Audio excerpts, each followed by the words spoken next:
YCP stand ఏమిటో కాసు మహేష్ రెడ్డి గురజాల ప్రజలకు తెలియజేయాలన్న ఎరపతినేని శ్రీనివాసరావు. మళ్లీ తెరపైకి నేను లోకల్, కాసు నాన్ లోకల్. స్థానికుడికి గురజాల మీద ప్రేమ ఉంటుంది, ప్రజలకు వలస వచ్చిన కాసు ప్రేమ ఉండదు అని ఎద్దేవా చేసిన ఎరపతినేని అధికారులకు రాగానే గురజాల కేంద్రంగా పల్నాడు జిల్లా ఏర్పాటు చేస్తామన్నారు.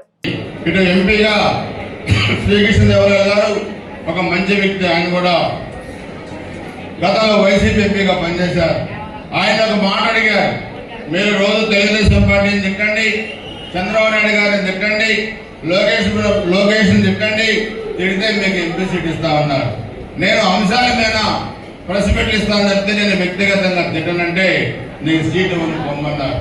నీకు సీటును పొమ్మంటే నీకు ఓడిపోయి గాలి పార్టీ ఇవ్వకపోతే ఇంట్లో మేమిస్తాం తెలుగుదేశం పార్టీని మన చంద్రబాబు దగ్గర తెలుగుదేశం పార్టీలో ఎంపీ సీట్ ఇచ్చి ఇక్కడ ఒక మంచి వ్యక్తిని మన విజ్ఞాన సంస్థల అధినేత రత్తయ్య గారి అబ్బాయిని ఒక 5 సంవత్సరాలు ఎంపీగా పనిచేసి ఎక్కడ కాంట్రవర్షియల్ లేకుండా అభివృద్ధి చేసిన ఒక మంచి వ్యక్తి ఎంపీ గారు కూడా ఈరోజు మనకు వచ్చారు. కాబట్టి అటు ఎంపీ గారు నేను సమన్వయం చేసుకొని మన నియోజకవర్గ అభివృద్ధిని కూడా తప్పకుండా ఇప్పుడు ఏదైతే 5 సంవత్సరాలు మనం నష్టపోయామో దాన్ని పూర్తిగా భర్తీ చేసే విధంగా కూడా అభివృద్ధి చెందే విధంగా కూడా మనం చేద్దాం. ఫ్యాక్షన్ లేకుండా అభివృద్ధి ధ్యేయంగా పనిచేస్తున్నాం. ఈరోజు డ్రింకింగ్ వాటర్ కూడా ఎండాకాలంలో నీళ్లు లేని దుస్థితిలో ఈ ప్రభుత్వం ఉంది. కాబట్టి ఇంకా కొంతమంది అధికారులు చాలా వరకు మారారు, కొంతమంది కోడ్ వచ్చినా మారలేదు, పట్టినట్టు ఉంటున్నారు.